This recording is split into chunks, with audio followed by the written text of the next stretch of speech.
Hello, my dear students. So we are now continuing with the 11th class, very important topic, that is the depreciation. We already discussed the theoretical part of depreciation. Why is depreciation necessary? And what are the factors required, important information required before we start charging depreciation. I told you that depreciation is very necessary to be charged out of profits so that we get net profit after depreciation. Now, this will also save you tax, because if the depreciation is not charged, you will have higher profit and higher amount of tax. Therefore, today I want to discuss with you how to maintain accounting records of depreciation. Two accounting records, one is journal, the other is ledger accounts. You should know both, journal entries also and ledger accounts also.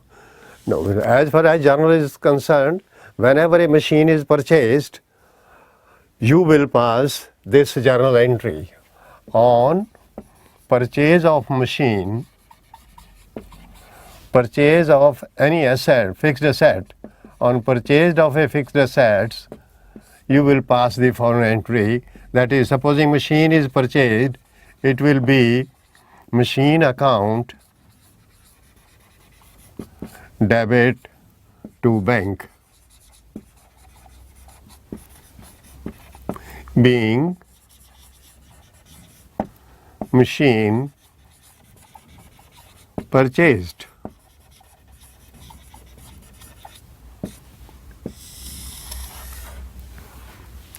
If the machine is purchased on credit and the amount has not been yet paid, you can write machine account debit to the supplier, machine account debit to the company or to the firm from whom you have purchased.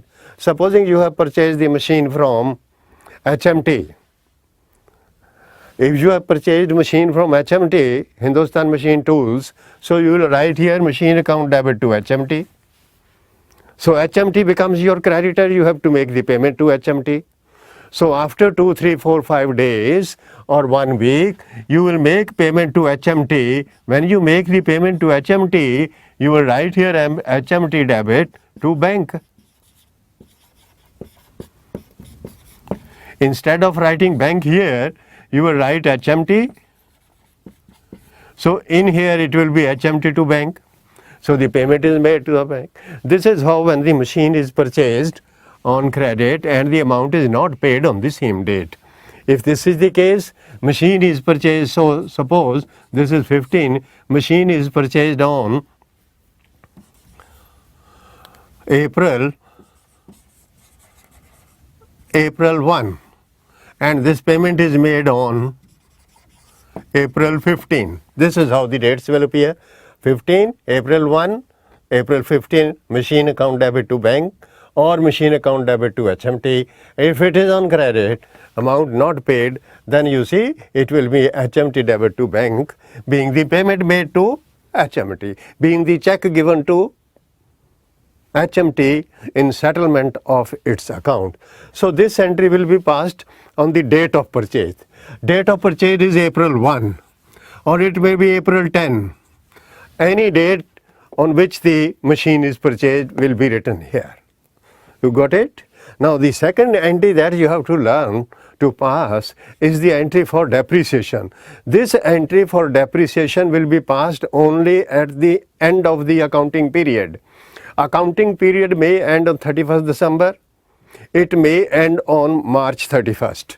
Generally, if nothing is given, we prefer March 31 because normally the financial year runs from 1st of April to 31st of March. But it can be January to December also. There is no such binding on this. So when depreciation is passed, the date will be 215 or 216 after retail, but it will be March 31, end of the year. So we will pass this entry depreciation account debit to machine. Depreciation account debit to machine being depreciation charge, being depreciation charged, being depreciation charged. This entry will be passed, and then on the same date, March 31, same date, this depreciation will be transferred to profit and loss account because it is going to reduce our profit. We will debit profit and loss account to depreciation.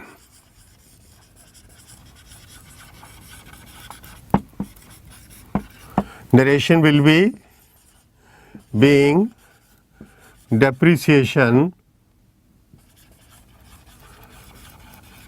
transferred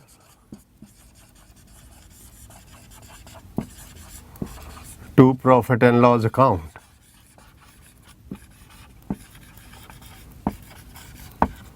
And this entry is to be closed like this. So two entries, one for depreciation to fixed asset, the other for profit and loss account. These entries, one for purchased in the first year. In the first year of the machine, there will be entry for purchase of the machine. Then after some time, when the closing of the year comes, at the closing of the year, you will pass entries for the difference, right? That's it. So this entries will be passed. Then if any new machine is purchased during the year, fine, the same entry will be repeated, which we made in the beginning. And depreciation on the second machine will also be, entries will also be passed at the end of the financial year. Now, these entries are to be passed in journal. These entries will be passed in journal. Entries for purchase of the machine, entries for depreciation. And I want to tell you that there are three things that you have to learn for passing entries. One, purchase of the machine, that I have told you how to purchase. Second, charging depreciation at the end of the financial period, I have told you. One more thing happens sometimes, that after using a machine for 1 year, 2 years, 3 years, 4 years, a company or a firm is fed up. Why fed up?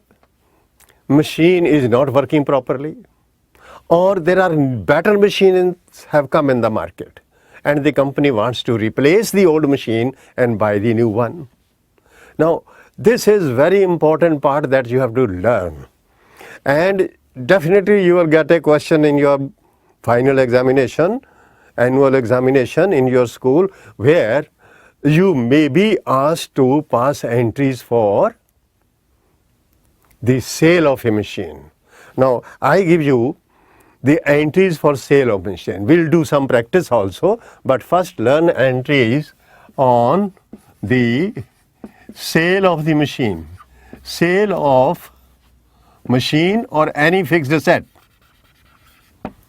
Now, whenever the sale is to be made, before passing the entries, do some calculations.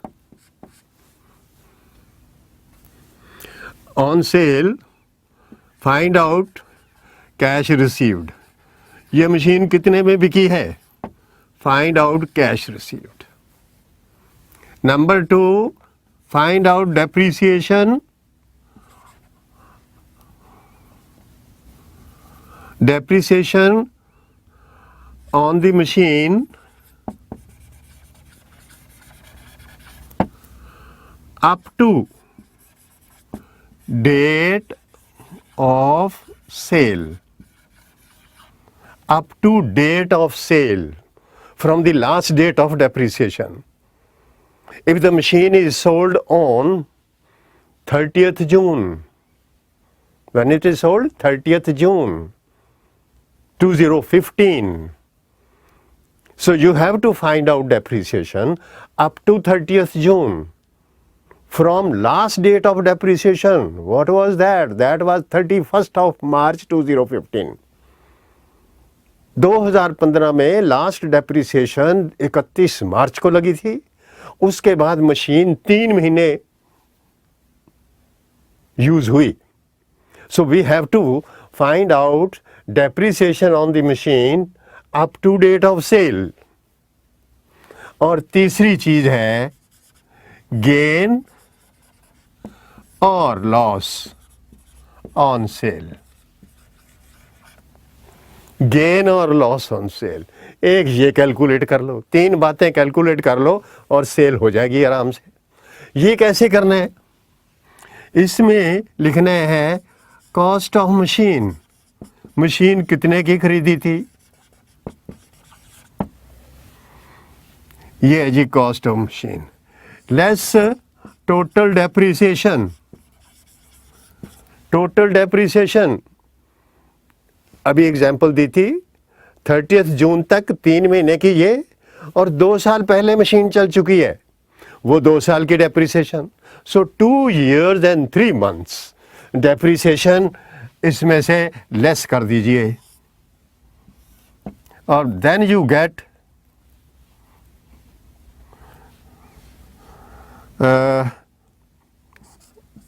Value of machine on date of sale.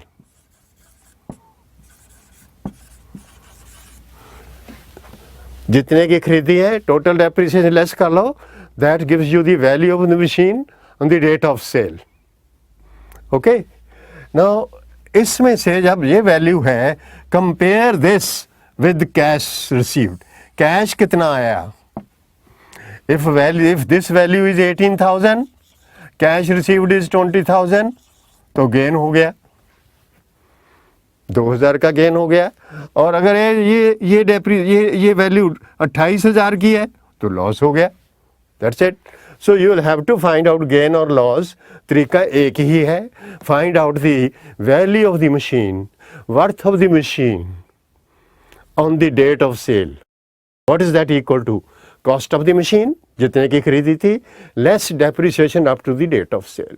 अगर ये तीनों चीजें पता है आपको भाई, then making an entry for sale is no problem. कैसे बनानी entry on sale? Look here. Bank account debit,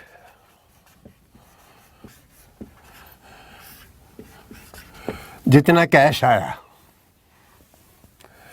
depreciation up to date of sale debit, ये डेबिट कर दो.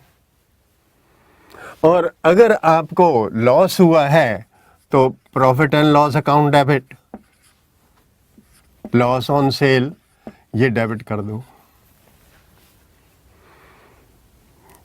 ये 3 चीजें डेबिट कर देनी. यहाँ कैश आ गया, डेबिट व्हाट कम्स एम.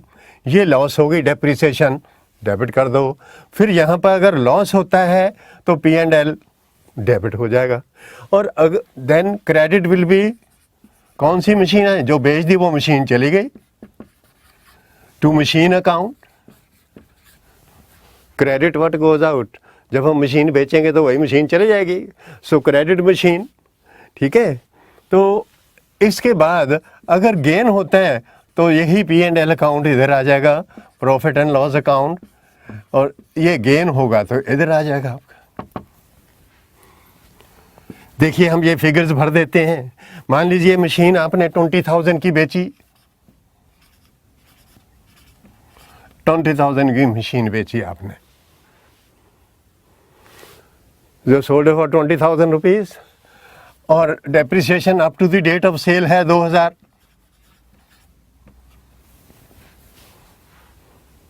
ठीक है, और मशीन थी आपकी 25,000 की.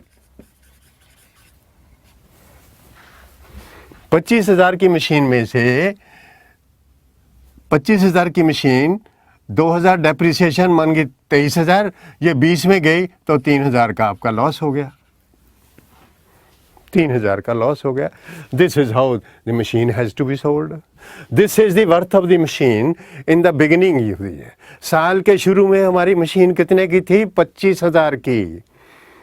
3 महीने बीत गए, 3 महीने बाद डेप्रिसिएशन लग गई 2,000 की, और ये 25 की मशीन कितने की रह गई? 23 की. और बिकी कितने की? 20 की. तो लॉस आ गया हमारे पास 3,000. गेन देख लो, गेन कैसे करेंगे? मशीन तो हमारी इतनी है और डेप्रिसिएशन भी इतनी है. ये बिकी हमारी 28,000 की. 28,000 की बिकी, तो अब इस पे देखो लॉस है ही नहीं हमारे. मशीन 25 की, 2,000 की डेप्रिसिएशन कितनी हो गई? 23 की. 23 की चीज़ आपकी 28 में बिक रही है, तो अब यहाँ पर 5,000 का गेन आ जाएगा. That's it. It's so simple. इससे ज़्यादा आपको कुछ सीखना ही नहीं है. Journal entries, purchase of the machine एक. दूसरी, depreciation to be charged at the end of the financial year 2. और तीसरी है सेल ऑफ द मशीन. और सेल ऑफ द मशीन में पहले ये कैलकुलेट करनी है. जैसे ये कैलकुलेट हो गया तो एंट्री में तो आपने सिर्फ रखनी है. कैश आएगा, इधर लिख दो. डेप्रिसिएशन यहाँ लिख दो. जितना लॉस गेन हो गया, लॉस इधर लिख दो, गेन इधर लिख दो, और एंट्री बन जाएगी आपकी. This is what you have to keep in mind while doing problems on depreciation. Now, before I take up a practical problem, one more thing I want to share with you.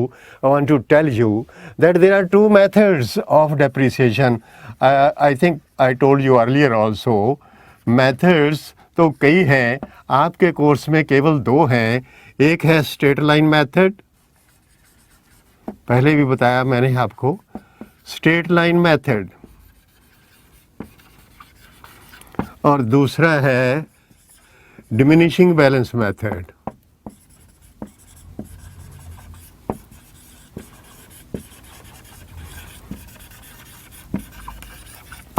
इसमें straight line method में a certain percentage, fixed percentage 10%, हर साल 10% लगाए जाओ. 4 लाख की machine खरीदी and 10% of 4 lakhs, 40,000, 40,000, 40,000, 40,000. 10% you are charging depreciation as 40,000, 40,000 every year. खरीदी कितने की थी? 4 लाख की. Bank account debit to machine 4 की एंट्री बना दी. साल ख़त्म हुआ तो 1 साल के बाद आपने उसकी डेप्रिसिएशन चार्ज कर देनी है. Depreciation account debit to machine, how much? 40,000. ये 40,000, 40,000, 40,000 हर साल इसकी एंट्री लगाई जानी है जब तक मशीन ज़ीरो नहीं हो जाती. भाई 40 हज़ार लगाओगे, कितने सालों में ज़ीरो हो जाएगी? 10 साल में. Okay. So as a rate is given. ये रेट नहीं दिया हुआ तो आपको यूज़फुल लाइफ दी है. Useful life. अगर इस जो मशीन आपने 40,000 की खरीदी, 4 लाख की खरीदी, उस पर रेट गिवन है तो डेप्रिसिएशन आ गई 40,000 की. इस रेट से डेप्रिसिएशन कितनी हो गई? 40,000. अगर ये नहीं given, if this is not given, you are given the useful life. Useful life is 5 years. ये गिवन है, ये नहीं है. ये मशीन हमारी 5 साल चलनी है. कोई परसेंटेज नहीं, कोई कुछ नहीं. इस फिगर को 5 से डिवाइड कर दो, 5 साल चलनी है. तो अब देख लीजिए हमारी डेप्रिसिएशन ये नहीं आएगी. फिर एवरी ईयर कितनी होगी डेप्रिसिएशन? 80,000. 80,000 डेप्रिसिएशन लगा दो. ओके. Every year 80, 80, 80. इसीलिए इसको कहते हैं स्ट्रेट लाइन. स्ट्रेट लाइन कैसे? हर साल 80, 80, 80 लगती जाए, हर साल 40, 40, 40 लगती जा रही है. This called straight line method. और फिक्स्ड इंस्टॉलमेंट मेथड भी नाम इसका है. एक बार जितने लगा ली उतनी हर साल लगेगी. लेकिन एक बात का ध्यान रखना, अगर तो मशीन खरीदी गई है 1 अप्रैल को, 1 अप्रैल से 31 मार्च नेक्स्ट ईयर 12 महीने मशीन चली, तो पूरे साल की डेप्रिसिएशन लगानी है. कितने महीने मशीन चली? 12 महीने. तो पूरे साल की डेप्रिसिएशन 10% या 80% जो भी बनती है वो लगा दो. और अगर मशीन खरीदी गई है नॉट ऑन April 1, अक्टूबर 1 को खरीदी गई मशीन, ना अक्टूबर से लेकर नवंबर, दिसंबर 3, जनवरी, फरवरी, मार्च तक 6 महीने बनेंगे भैया। अब पूरी डेप्रिसिएशन नहीं लगा देनी 40,000 की, क्योंकि 40,000 तो पूरे साल की है। तो अब आपने 6 महीने की लगानी है, मीन्स 20,000। अगर 80 का है तो 40,000। एक डेट का ख्याल रखना है, उसके बाद आपको कोई प्रॉब्लम नहीं आएगी। 2 मेथड हैं, एक स्ट्रेट लाइन। तो स्ट्रेट लाइन में जितनी एक बार डिसाइड हो गई वो हर साल वही लगेगी। तो 5 साल बाद या 10 साल बाद इस एसेट की वैल्यू 0 हो जाएगी, सारा ही राइट ऑफ हो जाएगा। The whole of it will be written off. Okay, तो ये था स्ट्रेट लाइन में। Now what about diminishing balance method? Diminishing balance method है, इसमें पहला साल तो सेम रहेगा जो स्ट्रेट लाइन मेथड का है।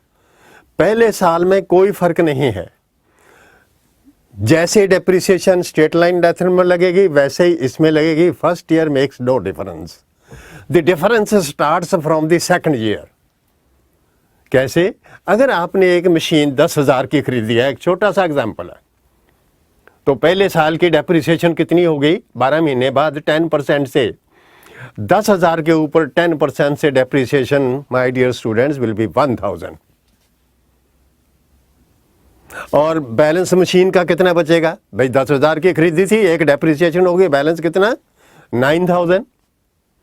सो सेकंड ईयर में स्ट्रेट लाइन मेथड के under, according to straight line method, second year की depreciation will be 1,000, but according to diminishing balance the second year depreciation will be 900। कैसे? पहले था 10,000 और फर्स्ट ईयर, ये फर्स्ट ईयर है, इस पर डेप्रिसिएशन 1,000। स्ट्रेट लाइन होता है, ये स्ट्रेट लाइन मेथड 1,000। और ये है कौन सा? DBM। DBM क्या होता है भाई? DBM। तो DBM इसके अंदर भी 1,000। तो पहले साल में तो कोई डिफरेंस नहीं है। सेकंड ईयर, जब सेकंड ईयर आएगा तो स्ट्रेट लाइन वाला तो फिर 1,000 ही लगाएगा, क्योंकि इसने तो स्ट्रेट लाइन 1,000 सब लगाए जानी है। लेकिन डिमिनिशिंग बैलेंस में this depreciation will be deducted out of this, और सो बाकी बचेगा 9,000। इस पर 10% लगेगा, जो डेप्रिसिएशन हो जाएगी 900। तीसरा साल देखो, और भी इंटरेस्टिंग हो जाएगा। तीसरे साल में स्ट्रेट लाइन में फिर 1,000, लेकिन यहां पर क्या होगा? यहां पर होगा कि ये 9,000 था, इसमें 900 लेस करो ये वाला, तो इसके बाद बनेगा 8,100। तो ये तीसरे साल में डेप्रिसिएशन 810। Compare it. ये है कंपैरेटिव स्टडी कि straight line method 111, very good. इधर पहले साल से फिर हो गई, घट गई, फिर घट गई, फिर घट गई। हर साल डेप्रिसिएशन घटती जाएगी। And I tell you one interesting fact कि ये तो 10 साल में 1,000 करके 10,000 डेप्रिसिएशन लग गई और एसेट हो गया बिग ज़ीरो। एसेट ज़ीरो हो गया, ठीक हो गई। हर साल जो हमने 1,000 लगाई, तो for 10 year 10,000 rupees. But my dear student, please remember, in case of diminishing balance method, asset will never become zero. इसने होना ही नहीं। आप 10 पहले 1,000, अगर 1,000 10 साल लगे तो ज़ीरो होगा। अगर ये हर साल कम होती जा रही है, 1,000, 900, 810, आगे और कम और कम, और 10 साल बाद मशीन तो पुरानी हो जाएगी, लेकिन इसके अकाउंट के अंदर इसकी वैल्यू जो है वो कभी भी ज़ीरो नहीं होगी। Up to infinity we say it will never be reduce to zero. And यही इस बैलेंस में कमी है कि ये मेथड मशीन को ज़ीरो होने ही नहीं देता, जबकि मशीन तो ज़ीरो हो जाती है, टूट जाती है, बेकार हो जाती है, ये तब भी उसका बैलेंस बताएगा कि अभी मशीन काम किया है. Okay, remember this difference. More of it we'll discuss later on when we discuss the differences between the two points of difference between the two methods, the SLM and DBM. So now we come to the point. The point is we do some practical work so that whole thing is very clear to you. I am writing a question here. You also make a note of it. जरा question note कर लो.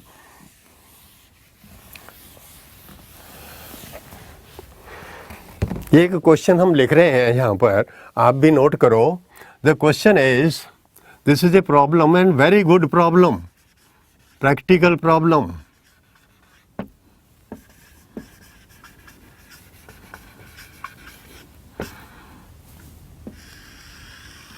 Practical problem, इसमें ये चीज़ें given है आपको कि एक machine किसी फर्म ने bought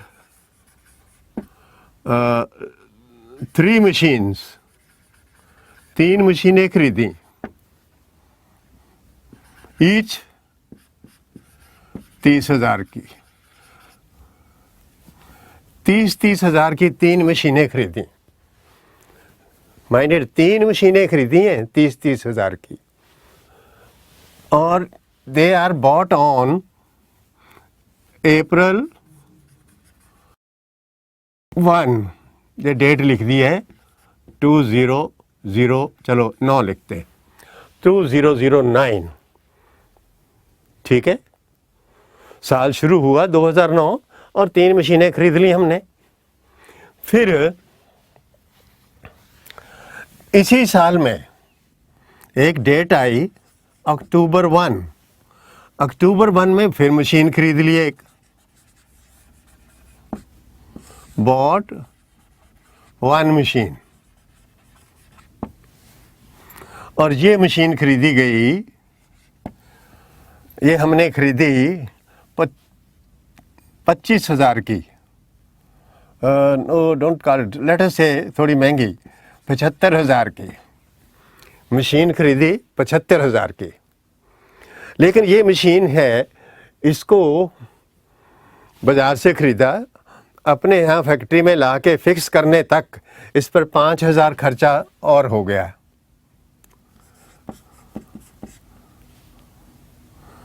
फिक्सेशन चार्जेस 5,000 के इस पर मशीन को फिक्स करने के खर्चा हो गया. तो ये मशीन चालू हुई हमारी 80,000 की, मशीन खरीदी 75 की, 5,000 और लग गया. हमारी ये मशीन हमें अपनी फैक्ट्री के अंदर चालू करके 80,000 में पड़ी. तो ये 2009. उसके बाद हमारे पास डेट आई 2010. 2010 में एक मशीन हमने और ख़रीदी, एक मशीन और ख़रीदते हैं, और ये ख़रीदी है machine on July 1. July 1 bought 1 machine on July 1, and this machine is purchased for 40,000. 40,000 की खरीदी जुलाई 1. ठीक है. And then we move to year 2011. 2011 में आ गए. 2011 में एक डेट आई May 1, 1 मई. इसको हमने एक मशीन बेच दी. Sold 1 machine, bought on April 1, 2009 for, ये 20,000 की बेच दी हमने. Sold 1 machine, bought on April. इनमें से ये 3 खरीदी है ना, इनमें से एक बेच दी 20,000 की, देख लो, सोच लो, एक बेच दी 20,000 की, ये बेची आज देखो, और इसमें आपका रेट ऑफ डेप्रिसिएशन गिवन है, rate of depreciation is 10% per annum. एक बात और भी देख लो भैया, ये पर एनम सोचना है, पर एनम का मतलब होता है 1 साल का, प्रति वर्ष।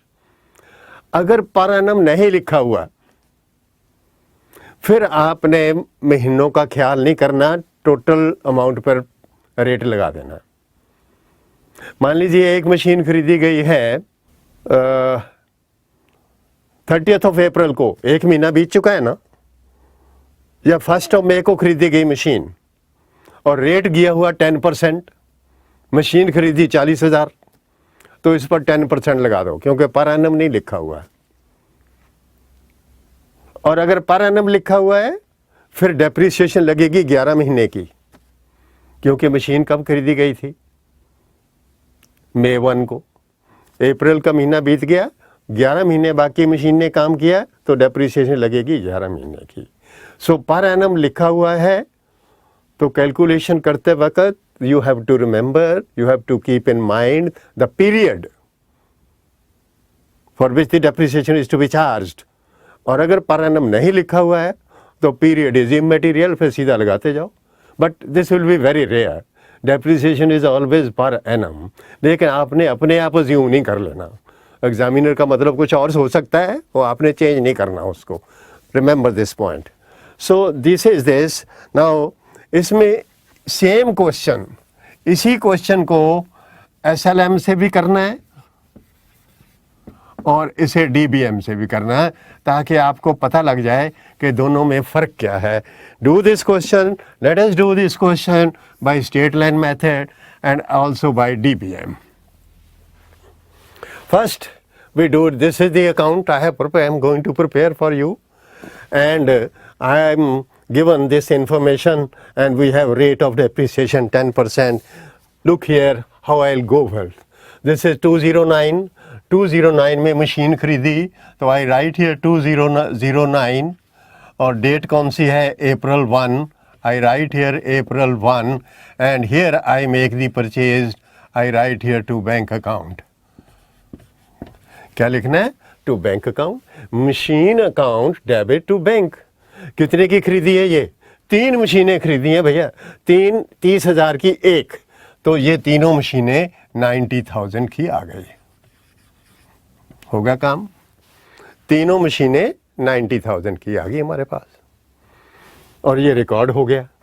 इसके बाद इसी साल, सेम ईयर, अक्टूबर आया, तो भैया यहाँ पर डेट लिख दो, अक्टूबर 1, फिर लिख दो टू बैंक। कितने की खरीदी है अक्टूबर में? 75,000। एक बार और टू बैंक लगाओ इसमें, टू बैंक अकाउंट। किस लिए? ये इसका खर्चा हुआ, एक्सपेंस वगैरह हुआ 5,000 का। बस आप अक्टूबर के बाद चुपचाप बैठे रहो, आने दो 31 मार्च। 31 मार्च तक और कोई मशीन नहीं खरीदी गई, 31 मार्च तक कोई और मशीन नहीं खरीदी गई, और कोई बेची भी नहीं है। सो फिर आ जाइए इधर, साल आ गया आपका 2010 में आ गई मार्च 31, इधर लगेगी बाय डेप्रीसिएशन। ये तीनों मशीनें पे लगानी है। इस मशीन की लगेगी, इस पर भी लगेगी। देखो ये मशीन खरीदी गई 1 अप्रैल को, इस पर लगेगी पूरे साल की 10% पर लगाओ तो कितनी बनेगी? पहली मशीन की कितनी बनेगी? 9,000। दूसरी मशीन की 80,000। भैया 80, 75 और 5 भी कैपिटल एक्सपेंस है, तो मशीन हो गई 80 की। 80 पर 10% बनता है 8,000, लेकिन 6 महीने, क्योंकि खरीदी कब है ये? अक्टूबर 1, तो 6 महीने की बनेगी 4,000। तो भैया ये डेप्रीसिएशन हमारी यहाँ पर लगेगी 13,000। 13, यस 13,000। देखो ध्यान से, ये डेप्रिसिएशन इस तरह से पहला साल हमारा पूरा हुआ है, और जब पहला साल हमारा ये पूरा हो गया है, इसको बंद कर देंगे हम। ये बंद कर दिया इस, और इधर भी इसके लाइनें लगा के क्लोज कर दो। देखो हमारे पास टोटल इसका कितना बना।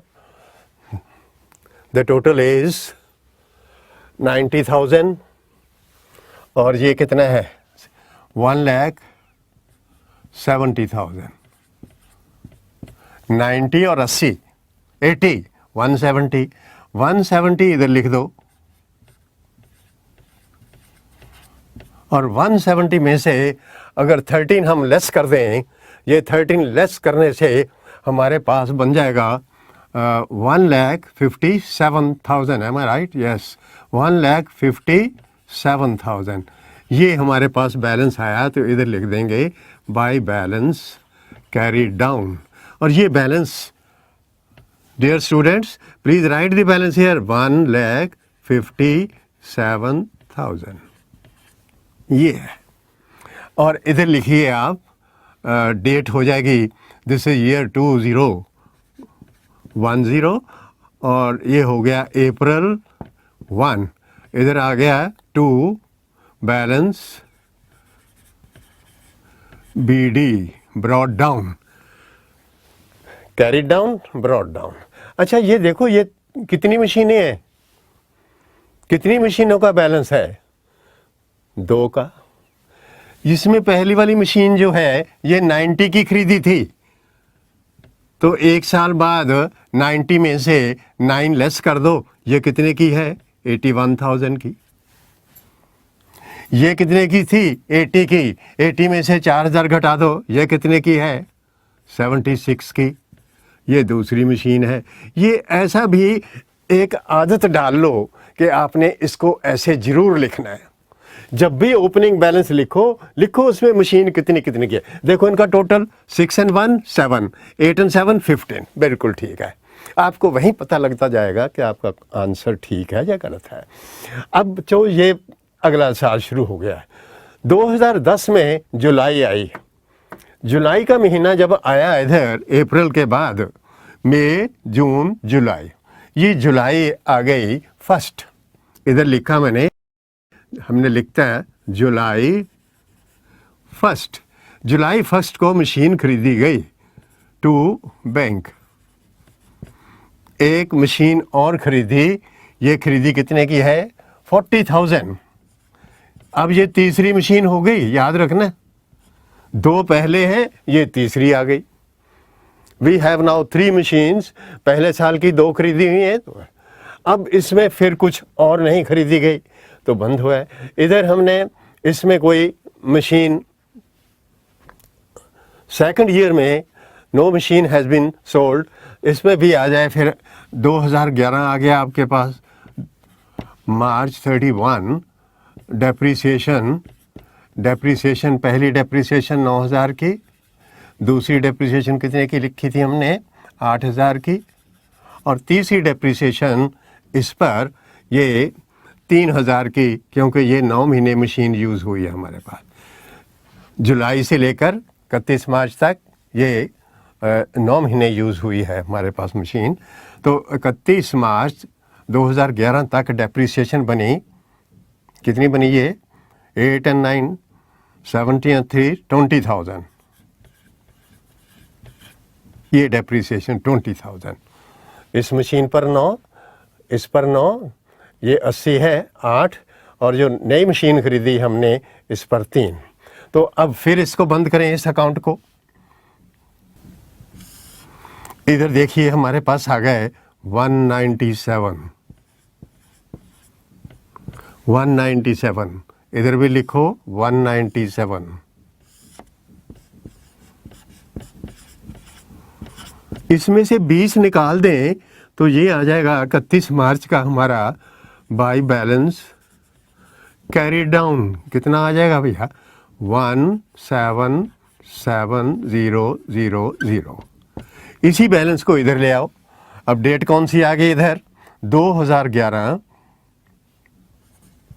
2011 कौन सी, अप्रैल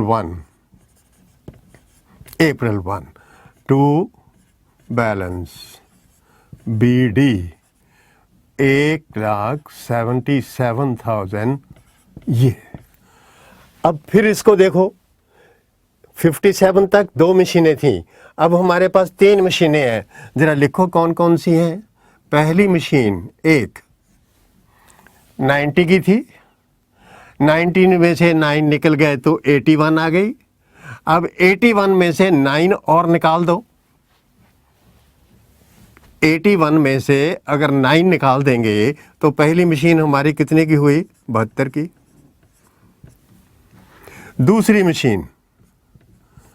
दूसरी मशीन यहां पर हमारे पास 76 की थी।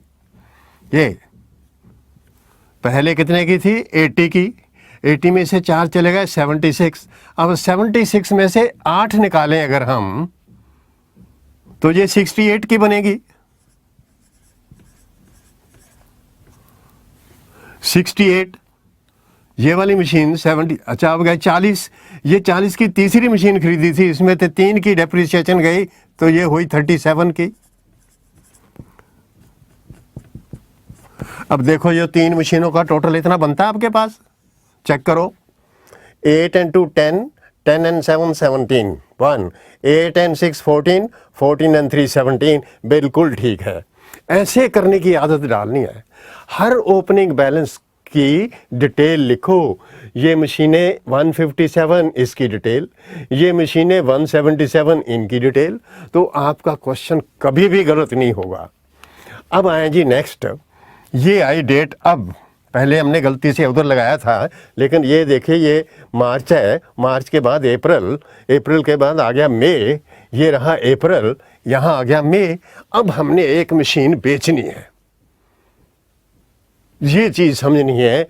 कब बेचनी है, ये 2011 में एक मशीन बेचनी है। कब बेच रहे हैं, मई 1, डेट लिखो मई 1। और मैंने बताया था 3 चीज़ें, कितने की बेची, 20,000। पैसा कितना आया, 20,000, बिल्कुल ठीक है। तो 3 बातें लिखनी है। पहला लिखना है बाई बैंक, पैसा कितना आया, प्रोसीड्स 20,000। कौन सी मशीन जा रही है, लुक हियर, ये पहली है, 3 मशीनें हैं ये। हाउ मेनी मशीन, ये 3 मशीनें खरीदी 30-30 हज़ार की, और यहां भी 30-30 हज़ार की 3। दूसरे साल 3, कितनी की, एक डेप्रिसिएशन निकल गई, तो 27,000 ईच यहां पर। लेकिन यहां अब आ गया तीसरा साल, तीसरे साल में 72 की 3 है, तो एक कितने की होगी, 1 विल बी वर्थ 24,000। तो इन मशीनों में से एक मशीन बेच देनी है। कितने की है वो, 24 की। वो बिकी कितने की, 20 की। उस पर फिर यहाँ पर by depreciation up to date of sale. कौन सी है date of sale, date of sale है मई 1। मई 1 कितनी देर बाद आती है जी, मार्च 31 के बाद। मार्च 31 को लास्ट डेप्रिसिएशन लगी, जो हमने इधर लगाई है। इसके बाद मई 1 आई, 1 महीने बाद। अब 1 महीने की डेप्रिसिएशन लगाइए, इसमें जो एक मशीन है, 1 मशीन, वो कितने की है, 30,000 की। 30,000 की मशीन पर अगर आप 1 महीने की डेप्रिसिएशन लगाओगे, तो वो डेप्रिसिएशन कितने की बनेगी, हम इधर कैलकुलेट कर देते हैं। ये 30,000 की मशीन है एक, और इसका 10% बनेगा कितना,